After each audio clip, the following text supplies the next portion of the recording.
Today's episode of Buy Black Podcast is brought to you by Mike D's Barbecue. If you want to add some flavor to your cookout this Labor Day, throw some D's on it. Visit buyblackpodcast.com/BBQ to order Mike's award-winning signature sauces and rubs. Use the promo code BUYBLACK to get free shipping and an exclusive gift just for the Buy Black Podcast community. Now let's start the show. Buy Black Podcast, episode 54. Get back to work. 10 best practices to quickly overcome writer's block.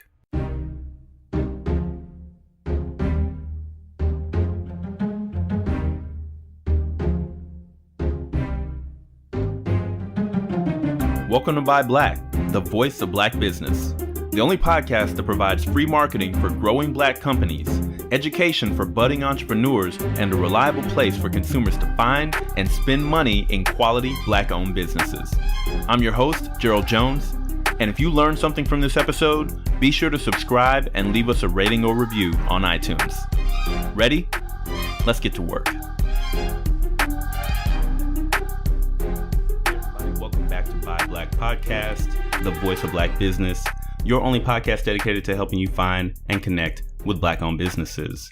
I, of course, am your host, Gerald Jones, and today's episode, number 54, is entitled Back to Work, 10 Best Practices to Quickly Overcome Writer's Block. We're going to be talking about all of that and the story behind how this episode came to be a little bit later on. But first, I want to start this show with a very big, very huge thank you to our new patrons of Buy Black Podcast.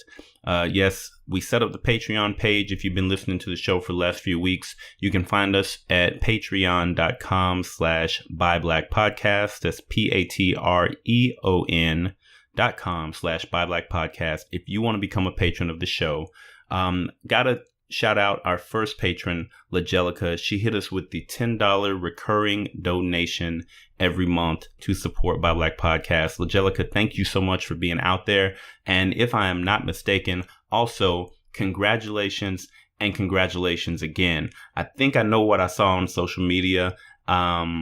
We're going to have to talk. I'm going to have to find out a little bit more about what's going on there. But in the meantime, I believe congratulations are in order, and definitely a huge thank you is in order to you being our very first patron of the show. And then I also want to give a big shout out to Mixed Girl Maine, also known as Charmaine, hitting us with the $5 recurring donation for Buy Black Podcast, our second patron of the show. You two means so much to me. Thank you very much for making me believe in the fact that there are folks out there who see the value in this show and allowing it to grow and prosper and reach more people. I know you guys see the vision. I'm pumped about the vision, and y'all you keep me going. So for everybody else out there who's listening to the show, if you've been listening from the beginning or if you started listening last week, if you're a person who likes to go out and share this show with other people, if you point people towards the show, if you know that the content herein provides value well beyond the words and the information that's being provided and is changing people's lives, then I encourage you to also become a patron of Buy Black Podcast on Patreon. And I'm going to quickly go through the different ways that you can do that.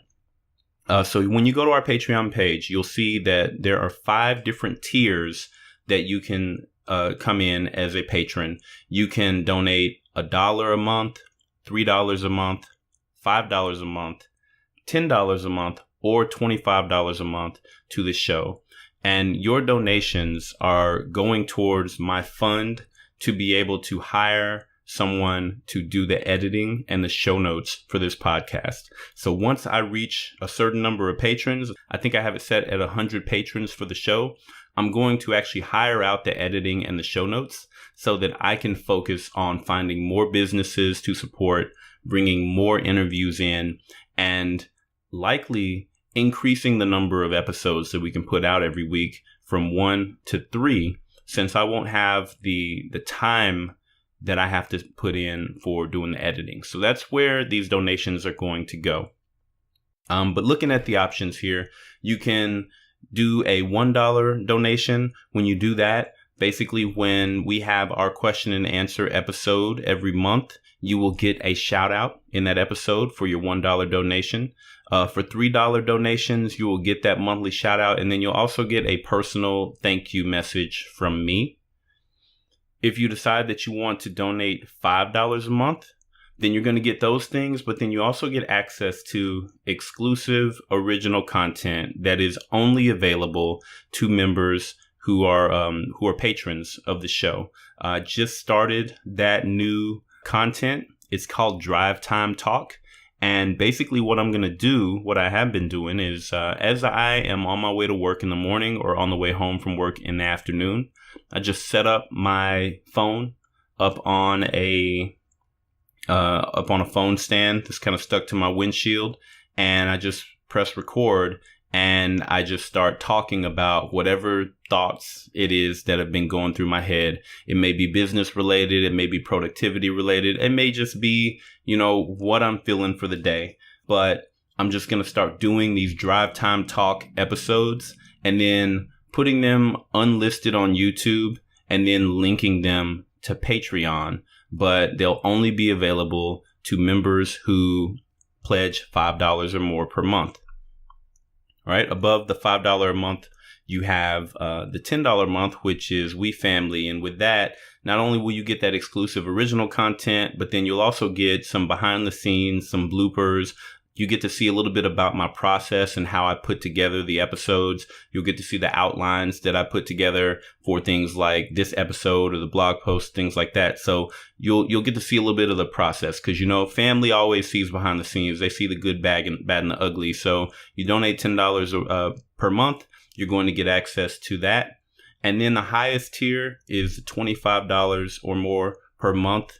Not only do you get the original content, not only do you get the behind the scenes, but then also you're going to get your choice of a t-shirt or a 15-ounce coffee mug with the Buy Black podcast, Don't Ask Permission, Change the World slogan on that. You can choose your t-shirt, you can choose your coffee mug, and that's just a thank you for being out there to help us to grow and support the show. So again, 5 different tiers available: $1, $3, $5, $10, and $25. Really appreciate anything that you would want to give to get access to the exclusive perks that come with being behind the scenes, being a patron with Buy Black Podcast. And I look forward to seeing you guys in there and creating more content for patrons only. All right, so all of those things put together and out of the way, let's go ahead and jump into today's episode. Like I said before, back to work, 10 best practices to quickly overcome writer's block. And there's a big reason why I'm doing this episode today. And that reason is because I needed to overcome writer's block. And my way of doing that was to just lean into the fact that I could not think of an idea of what I wanted to do for this show. And so I created a show about not being able to create. And that was how I got my creativity sparked again. That's how I was able to get over it and get past it. So let me tell you guys what happened, all right? Because this week started out with so much promise. I was expecting to get so much done. I had a pretty full schedule, but nothing that was overwhelming. I knew that I could kind of easily move right through everything during the week.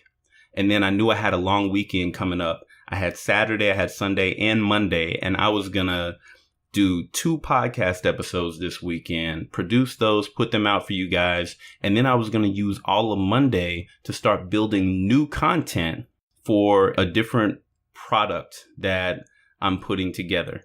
And I was really excited. I was stoked about it.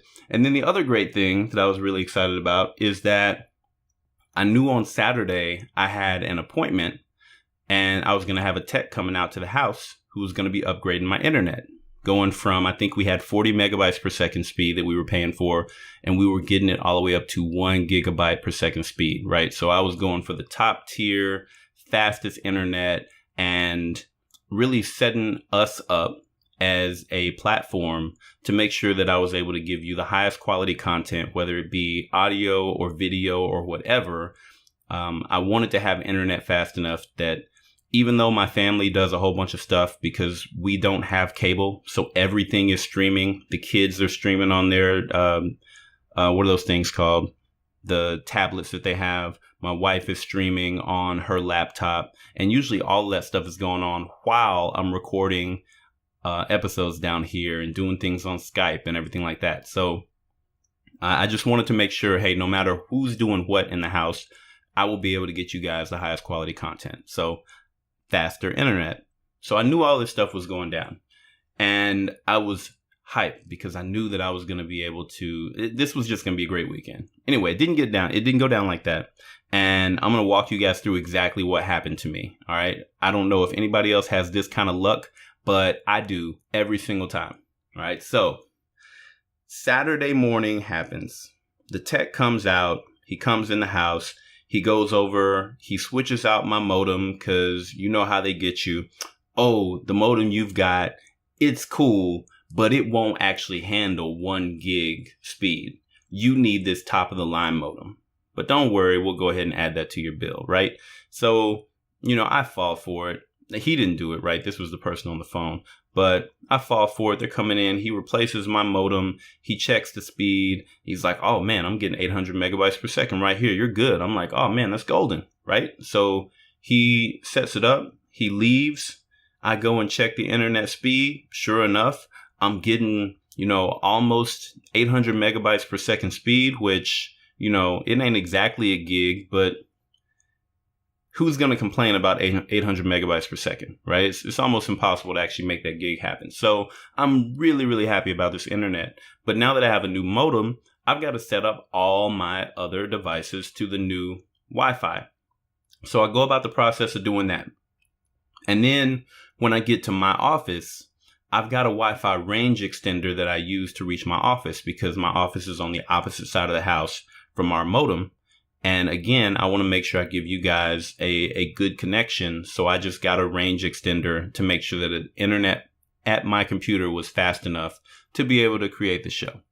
So I have the brilliant idea that, well, instead of just using my range extender to go Wi-Fi to the range extender and then from the range extender to my computer, more Wi-Fi, I said, well, I'll just move the range extender closer to my computer. And then there's an Ethernet port on the range extender. And I will just hardwire from the extender to my computer. That way there's only one Wi-Fi connection going from the original modem to my extender. And then I'm hardwired to the computer. That way, not only do I have faster internet, but it's going to be more consistent. I don't have to worry about those breaks that might happen. So genius, right? It's the smart thing to do. So I go to set that up. And in going to set that up, I pull my computer out from under the desk so that I can reach the Ethernet port on the back of it. And when I do that, I kind of yanked on one of the video card cables. It was shorter than the rest of them. And so that pulled on the video card. When that pulled on the video card, it knocked something loose, I thought, inside of the desktop, because I've got a tower that's underneath my desk. And I don't realize this. I'm setting everything up. It's all good. And then once I've got it all set up, I look up and both of my big screens are blank. Actually, I have 3 screens that I work with. I got 3 monitors. All 3 of them are blank. All of them have that little flashing light basically saying we don't recognize anything. So I'm like, what the heck happened? I didn't do anything. Go down, check the cables. Can't get it to work. Check the cables again. Power cycle the computer. Can't get it to work. It's not recognizing anything. I'm like, oh man, it's always me. So what I end up doing is I unplug everything from the video card. I plug one of my monitors directly into the motherboard just with a basic VGA cable, and boom, I've got a screen, right? At least I've got one screen that I can work with, but my video card that came into the computer is completely shot. So troubleshooting. I open up the computer, take the panel off the side, and I'm YouTubing and Google searching all these different options. Y'all, I spent 14 hours trying to get these monitors to work again with my computer. There's no way that I could run the podcast with one little monitor, and I'm trying to do research. I'm trying to do Audacity on one side. I'm trying to look at my outline. Like, it just doesn't work. So I spent 14 hours trying to get this whole thing to work. Nothing would work. What I end up finally doing is I plug in an alternate power supply to the back of the video card, and lo and behold, it boots up, it starts working, and my screens come back. Like, I could have tried that literally first thing in the morning, and it would have solved my problem without doing anything else. But I spent 14 hours trying to figure out every other solution other than, hey, there's another power cord back here. Just plug that one in and see if it works. It worked. So it's about 10 o'clock at night on Saturday when I finally get all my screens back. I check the internet. Internet is working great. Even all the way across the house, I'm getting like 130, 140 megabytes per second through the Wi-Fi extender hardwired into my computer. So I'm like, all right, this day is a loss. It's fine. Tomorrow, I'm making up for it. Shut it all down. I go to bed, wake up this morning, come downstairs, hop on the computer. No internet access. You're wired in. You're connected to this particular network. No internet access. Disconnect the hardwire. Connect wirelessly. No internet access. I go check the laptop upstairs. No internet access.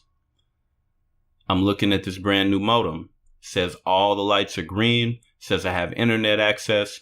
I plug a laptop straight into that modem with Ethernet. No internet access. Bruh. Only me. Like, I don't think anybody else has this type of luck. Only me. So I go through all the different troubleshooting techniques that I know to get a modem working again. The thing is not working, right? None of the things works. The reset button doesn't work. Unplugging it doesn't work. Connecting directly to it, trying to go to the admin page doesn't work. I go through the whole list of things as if I'm the person who works for the internet company. Can't get anything to work. I'm mad. I'm frustrated. So I call tech support. I'm on the phone with tech support. She takes me through every single thing that I have already done. And as I'm doing it again, I'm telling her I already did this and it didn't work. And then I do it and it doesn't work. And then eventually she comes to the same conclusion that I've come to. You have a defective modem, sir. We're going to have to get you a new one. Okay, that's great. Today is Sunday. Right? Y'all have techs that come out on Sunday? Well, no, we don't have techs that come out on Sunday. All right.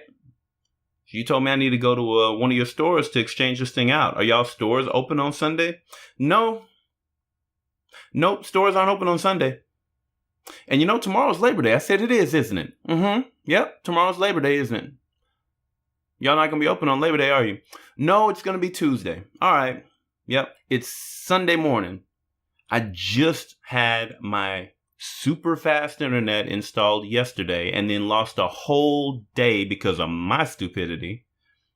And now you telling me I don't have any internet in my house for the entire Labor Day weekend, and we don't have cable. Internet is how we communicate with the world, to include all of our TV consumption. And, oh, by the way, how I put this podcast out to the world. But I'm not going to have internet again until Tuesday? Who else but me? So I'm settling into the fact that this is about to happen to me. And I can deal with that because I understand. It's me. It's what happens. The universe likes to test me like this. But y'all, I got to be honest. As soon as she started talking to me about the favors that she was going to do for me, you know, I will waive the fee of replacing the modem. We'll waive the charge of having a tech come out to the house. I lost it. I lost it. Now I don't curse when I'm dealing with business. I just don't do it, right? I'll cuss when I'm playing around, I'm joking, this and the other. But when I'm dealing with business, especially if I'm dealing with somebody else who I know it's not their company, right? They're just doing their job. I'm not about to curse somebody out because they're following their script, but I will yell at you if you do stupid things like not read the room and realize that I don't need you to tell me that you're doing me a favor by waiving some type of a fee when you send somebody out here with a defective piece of equipment that is costing me internet for my entire holiday weekend. We are not talking about waiving anything. We're having a conversation about how much of my bill you're prorating to give me my money back for this time that I'm not going to have internet. We're talking about credits that you're going to be adding back to my account. We're talking about free stuff plus some. We're not talking about waivers, maybes. That's not happening. That's not our conversation. And then she said something about, hey, we're going to put the order in overnight on Tuesday. The modem will get to your house on Wednesday. I said, oh, again, we're done here because you obviously have a script that you're going down and you don't understand what needs to happen right now in order to keep this customer. So I need you to escalate me. And so got on the phone with the manager. Manager puts it in, hey, we're going to have a tech come out your house. They will be there at 8 o'clock Tuesday morning with a brand new modem, free of charge. We're going to prorate your bill. We're going to credit you for this. We're going to do this. We're going to do that. We're going to get it taken care of. I said, great. Wonderful. Really appreciate you. Nothing else I need. Boom. We're done. While I'm on the phone with them, I'm thinking, I still have my other modem that supposedly won't work with this super fast new internet.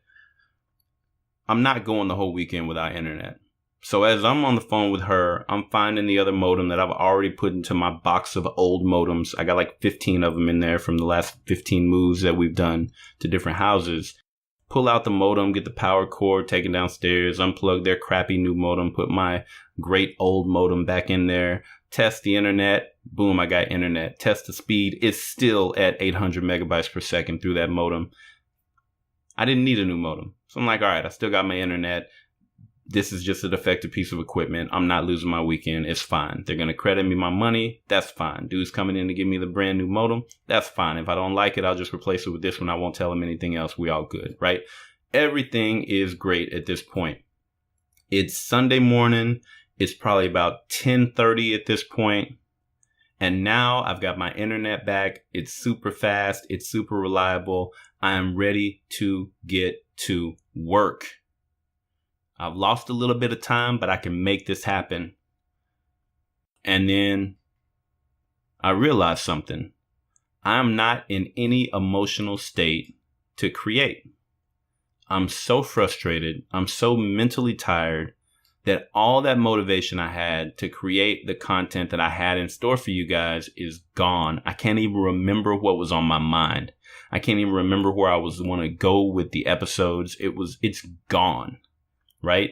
And I find myself just sitting here scrolling social media, telling myself that I'm going to get started at some point. And that was it. That was going to be the weekend. It was going to be over. And I knew that. And I also knew I couldn't afford to do that. And so I started going through some steps. And these are things that I do every single time that I come across a writer's block or a creative block. This happens to me a lot. It happens to me all the time because I have so many ideas going through my head 24/7. And I need to get them out. But a lot of times they step on each other, and I have deadlines for other things that step on top of those things. And next thing you know, it's all just gone, right? And I'm just sitting here staring at the screen, at a blank screen with no content, and time is going by. And so I've learned over time that there are some key things I can do, some of the best practices that I have that help me get past those creative blocks, whether it's writing, whether it's creating a podcast, whatever that might be. And I started going through some of those things that I do. So that's what this episode is going to be about. In fact, that's how we got this episode in the first place. The first thing that I did was I looked over at my Kanban board. All right, I've got a Kanban board on the wall in my office. If you are not familiar with Kanban, I believe, I don't speak Japanese, but this is what they say. Kanban is Japanese for what needs to get done, or something like that. And what it basically is a board that you separate into columns. And those columns are, you have a column for the backlog, which is stuff that needs to get done, but not right now. And then you have a column for to do, things that need to get done right now. You have a column for in progress, things that you are working on right now. And then you have a column for complete, right? Things that you've already done. And the way it works with the Kanban board is you have sticky notes and you write all the tasks that you need to get done on a sticky note. Each task has its own sticky note. And then you put all these sticky notes up into your backlog. And from there, you prioritize them. You say, okay, this is what I need to get done first. This is what I need to get done second. This is what I need to get done third. And all of those things happen in the backlog. And then you look and say, okay, how many of these things do I think I can get done today? And once you identify those maybe top 2 or 3 things, you pull them from the backlog into the to-do column. And then among those 3 things or 2 things that are in the to-do column, you figure out which one you're going to start first. You pull that over into the in progress, and then you just start working on that one particular task. I do that all the time. When I redesigned the website, that's how I did it. When I built the website the first time, that's how I did it. Anytime there is a long and detailed project that I need to work, I always use my Kanban board because it's a great way to capture all of the pieces that have to be built in order for it to be complete.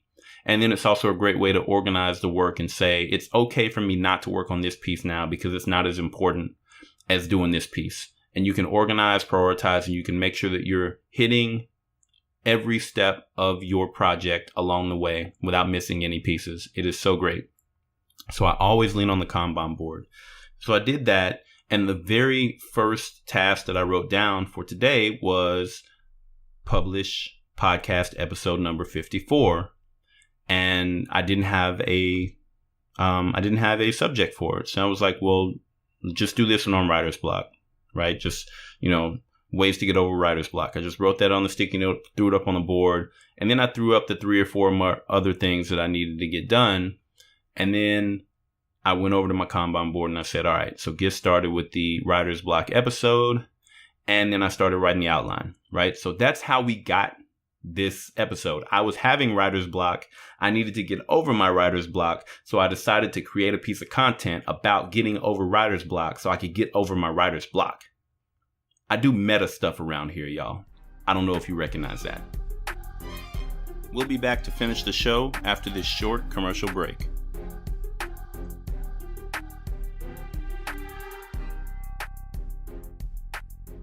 Y'all, I need you to listen up real close. Check this out. World Hot Sauce Awards 2016, second place for dry rub. 2017, third place for dry rub on pork. World champion for dry rub on fowl. And second place for hot barbecue sauce. Also 2017, best barbecue sauce in North Carolina. And 2017 and 2018, People's Choice Champion and Professional Division Champion at the Sauce Boss competition. That right there is a list of some of the awards that Mike D has been racking up with his all-purpose barbecue sauces and rubs over the last few years. If you have not put your order in yet, it is okay. We understand you won't have it there for your cookout today on Labor Day, but tailgate season is upon us, which means you still have plenty of time to stock up on Mike D's in your pantry. Go to buyblackpodcast.com/BBQ and use the promo code BUYBLACK to get free shipping on your order and an exclusive gift just for Buy Black Podcast listeners. When you're planning your next cookout, don't forget to throw some D's on it. All right, y'all, let's get back to the show. Let's go ahead and jump into the 10 best practices to quickly overcome writer's block. The very first best practice that I have for you is you need to have a productivity process in place for anything that you do. Whether you are an author, you're a podcaster, you're an entrepreneur, you're a business owner, you're an employee in any form of fashion, if there is a type of work that you do where you create, you need to have a productivity process in place so that you do the same types of things every single time. Now, for me, that process is Kanban, right? I told you guys about that a few seconds ago. I love my Kanban board because I can consistently just write down all the tasks that I know go into a project, throw them up on the board. And then the great thing is that once I get started working on a task, if I realize that there's another task that I will need to get done, instead of getting sidetracked to do that and not finishing the task that I'm on, I'll just write that down on a sticky note, throw it up in the backlog, and then I keep working on my task. So it keeps me organized and going straight forward. You may have a different productivity process, but you need to have a process.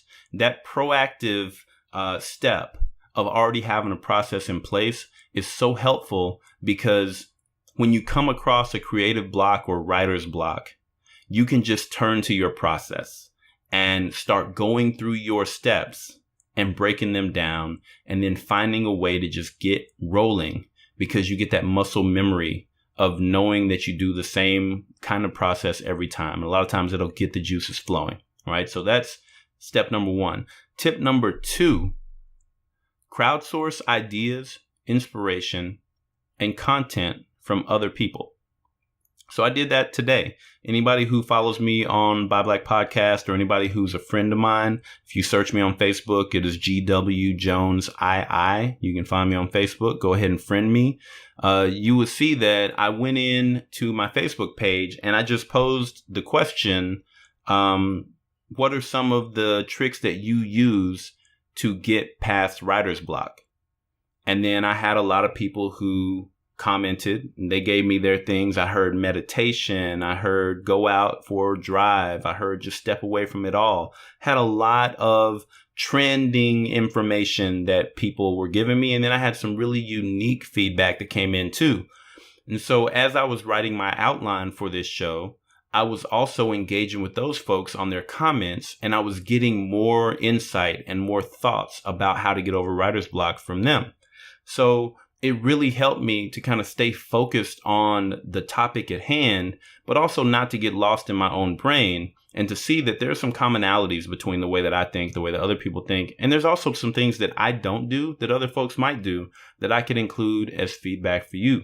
So that worked very, very well for me. Social media is wonderful for this. If you've got a big following, or if you got a big friends list of people who really engage with you, just ask them a question about the topic that you're trying to write about, or that you're trying to make a podcast about, or anything like that. And just get engaged with them, get ideas from them, and then incorporate them into your project. All right. So the third tip I have for you is to use a pen and paper to either write a structured outline or to create a mind map, right? A structured outline or a mind map. So we all think differently, right? We all conceptualize things in our own unique ways, but mostly people's brains kind of break down into two different types when it comes to thinking about creative ideas. There are people who like to conceptualize things using images and pictures and the relationships between those different images. And then there are people who prefer to use words and hierarchies, right? So some folks like to see the big picture, and some people like to see the structure of how you get to the big picture when it comes to mind mapping, or when it comes to kind of organizing content. So those image and relationships people a lot of times are really good at building mind maps. And a mind map really is just, you start with a core concept, and then you draw lines from that core concept to the other tangential concepts that are associated with it. And then you draw connections between those things to each other, to the core concept, to other concepts. And you draw a picture, you create a picture of how everything relates to each other. And that helps you to see what the content is that you're going to create. Now, I can't do that. My brain does not work that way. I'm very much a structured and hierarchical person. So I love outlines, and I can't I can't see myself living without a pencil and a notepad to draw an outline for pretty much anything that I do. When I get stumped on any type of work, I will just sit down, I'll throw on some classical music, I'll get a pencil and my notepad, and I just start writing an outline of the thoughts that are going through my head. And that's how I see the relationships between things. They're hierarchical. This relates to this in this way. And this is a subset of that. And this is a subset of the subset. And here's how many of those there are. And so I like to nest my outlines based on main topics, subtopics, and then the key points under those subtopics. And I will write out a 3 or 4 or 5 or 6 page outline for a piece of content in about 45 minutes. And then I can turn around and I can make that content a reality. So whether it is mind mapping or outlining for you, the key thing here is you want to do it in pen and paper, or if you're fortunate enough to have a whiteboard nearby, you may want to do your mind mapping on something a little bit bigger, on a whiteboard. And that way you can actually see your picture come to life. But anyway, step away from the computer, step away from the digital, and actually use your hands to create that mind map or that outline. It just does something within your brain. It flips something on when you're physically engaged with writing the thoughts that are coming to you. All right. So remember, the first thing we had, have a productivity process in place. Second, crowdsource ideas, inspiration, and content from other people. Third, write your outline or a mind map on paper or on a whiteboard. The fourth tip for you today, do something that is physically productive, but really mindless, right? Do something that is physically productive, but really mindless. Some of the great examples that I have for me, go out and mow the lawn, go work in the garden. If you have clothes that need to be folded, fold those clothes, right? These are all things that you're going to have to do anyway, but they don't really require you to think. So one of the big things for me when it comes to having writer's block or a creative block is I start getting down on myself. I start feeling like I'm wasting time. I'm not getting anything done. And the longer that I sit without getting something done, the more things are piling up that I have to get done. And I just feel stuck, like I can't move, I can't do anything. So a lot of times I'll just step away from this creative block and I'll go do something that I know I can do without having to be creative. I don't have to be creative to mow the lawn. I don't have to be creative to go pull weeds from the garden or anything like that. But those are tasks that need to get done. Folding clothes, like that's the most repetitive thing in the world, but it's a task that needs to get done. And so by doing that mindless task that's very repetitive and I'm doing it over and over again, that allows my brain to be free to think about other creative things. And it also gives me this sense of accomplishment. It's one less thing on the list that I have to get done later. And I can get that little emotional bump of having completed something that was important, something that I needed to do. I highly recommend when you do this, keep an idea journal nearby, right? And that might be a tip that we didn't put on the list. If you don't have an idea journal already, if you don't have some small little book that you keep with you that's ready anytime you have a stroke of genius, you need to do that. Always have a journal nearby that you can just jot a great idea into and then get back to whatever it is that you were doing before. That way it doesn't run away from you. You can always go back and access that great idea that you had, but you also don't get stuck in that idea saying, oh, I can't forget it. I can't forget it. Otherwise, I won't be able to do it. And then that drags you away from whatever you should have been doing at the time. So just keep an idea journal nearby and then capture those ideas when you're doing the mindless task. And I'm sorry, y'all. I don't know if you can hear this, but my dogs were howling upstairs. I think my wife is going to get them so she can take them outside because they are really throwing me off. All right.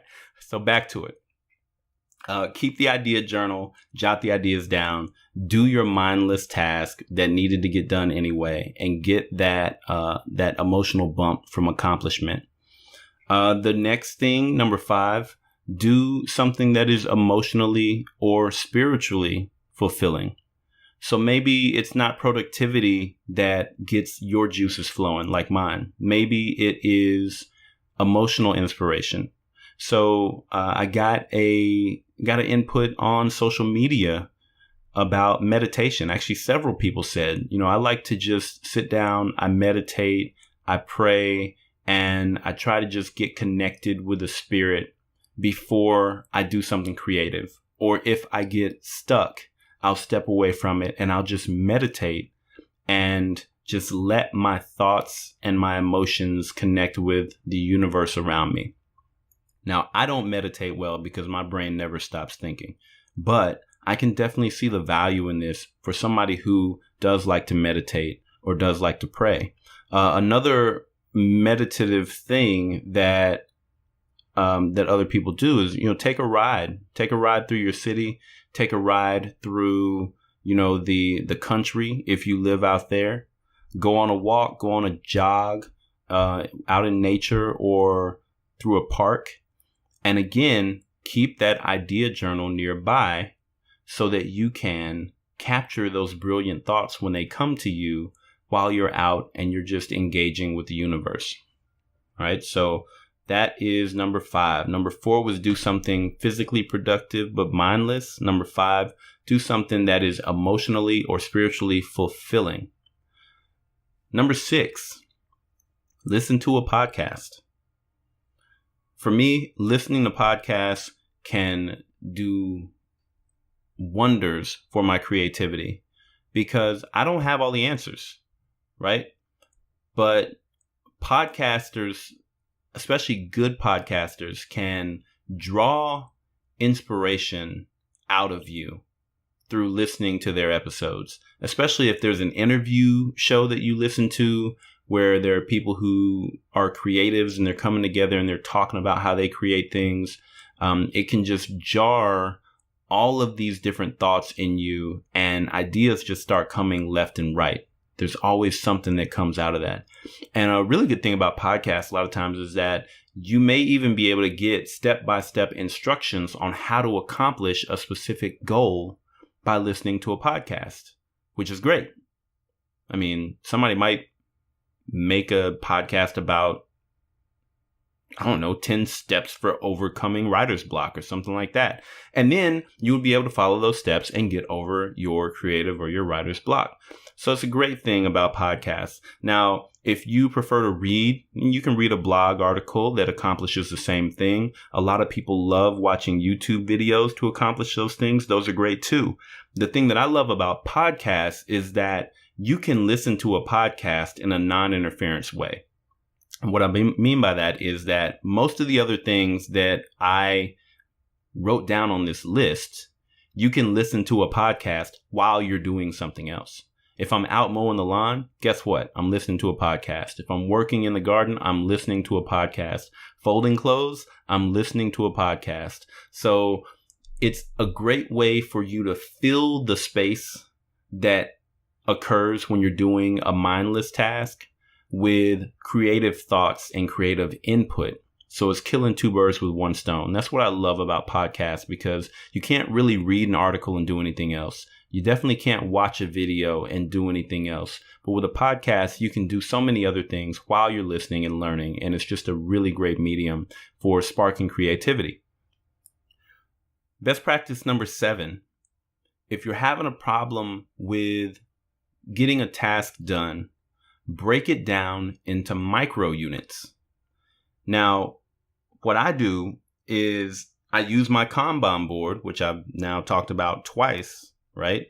I will take that one task that I may have on the Kanban board that I just can't seem to get started on, or I can't seem to get past the first step. And I will break that one task down into maybe 3 to 5 micro tasks. Maybe I just set it up too big, right? Maybe there was just too much I was trying to jumble into one thing. And so I break that one task into 5 micro tasks. They each get their own sticky note.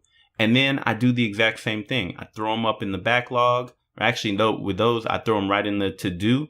And then I will pull the first one over into the in progress or the working column. And then I'll work on that one micro task.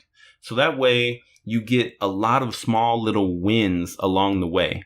And next thing you know, you've accomplished the entire big task because you were able to kind of structurally see each of the small pieces that went into doing that task, right? If you ever have the problem again with another task, you can just repeat the steps, just break it down and then do it piece by piece by piece.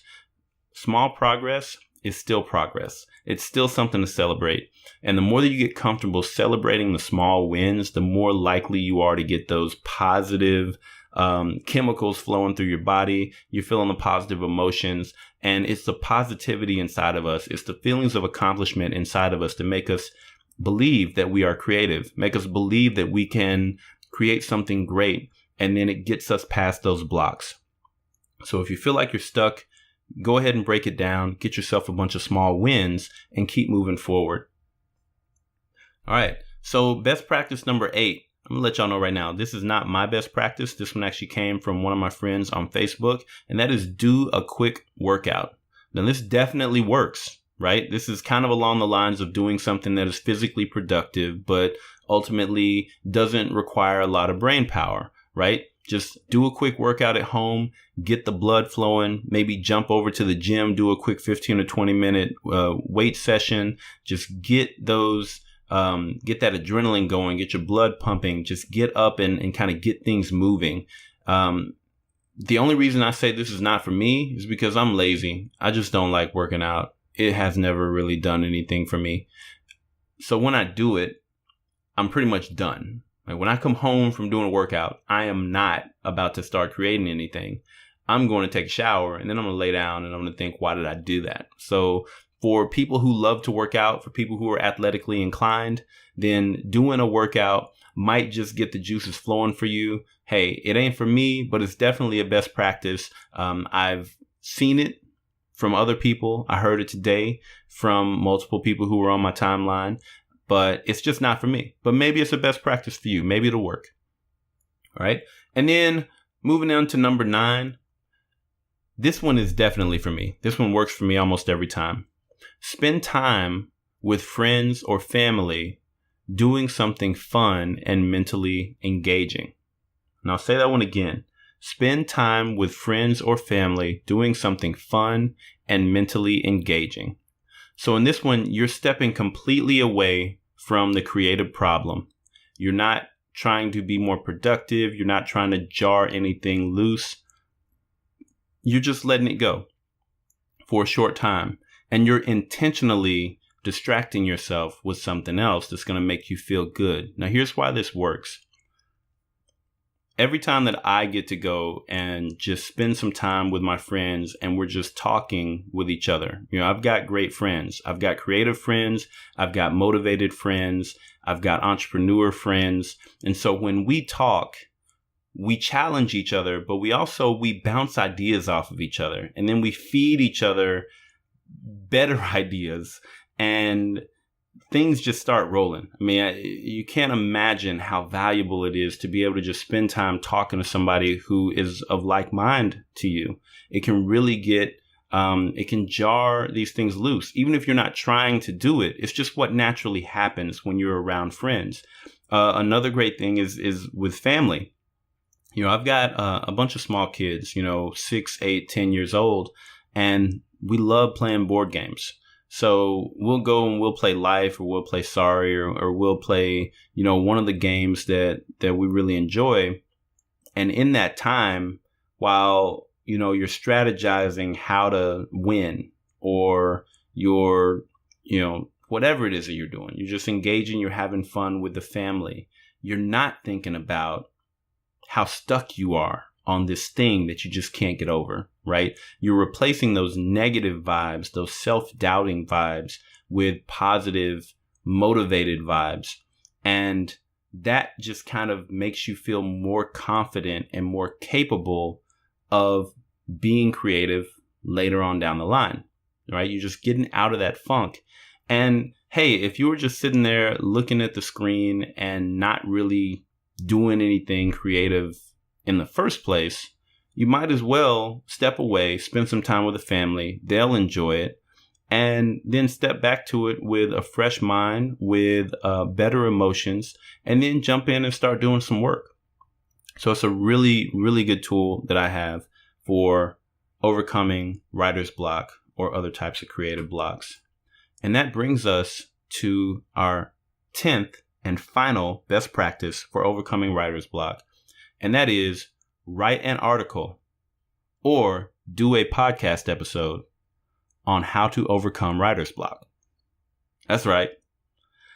You guys help me overcome writer's block by listening to my episode or reading my blog post about these 10 best practices.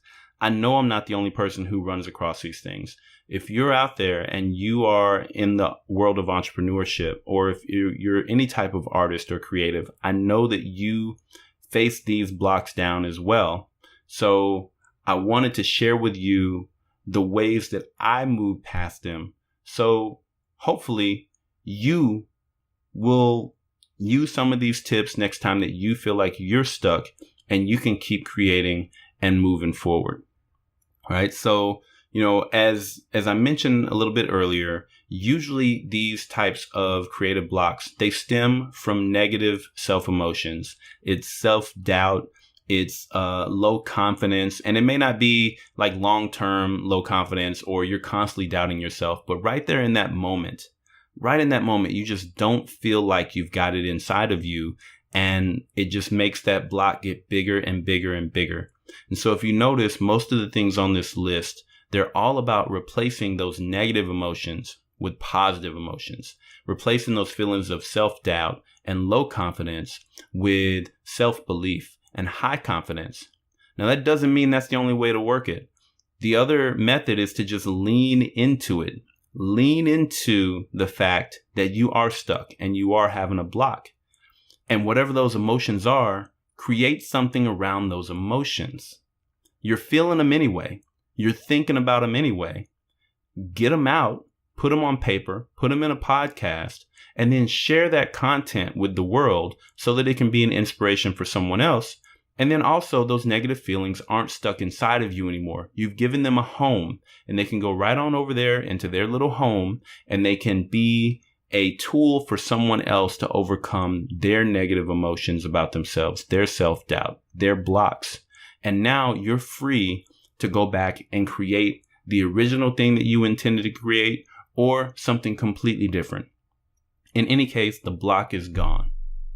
All right. So I challenge all of you out there, if you're listening, and if you have a creative block that comes in front of you, take a look at these steps, pick which ones work best for you. Or if you already have your own process, jump into the comments on one of these posts on Facebook, on Twitter, or directly on the podcast page and tell us what your best practices are for overcoming your writer's block or your creative blocks. All right. So thanks, guys, for being out there listening to this episode. Please share this episode with anybody who you know can definitely benefit from it. And as I said earlier, connect with us on patreon.com/BuyBlackPodcast. Become a patron of the show. Get access to new original content and a little bit behind the scenes as well. I look forward to connecting with you guys on Patreon. I look forward to connecting with you guys over on the social medias. That is all Facebook, Instagram, and Twitter at BuyBlackPodcast. And you can find me on my personal Facebook page at GWJones2. Actually, to be real, it's all the same, right? On Twitter, on Instagram, and on Facebook, my personal pages are GWJONESII, right? I like to brand everything the same. So personal is GWJonesII, and the show is Buy Black Podcast on all the platforms. It's a long way of saying, reach out to me, connect with me.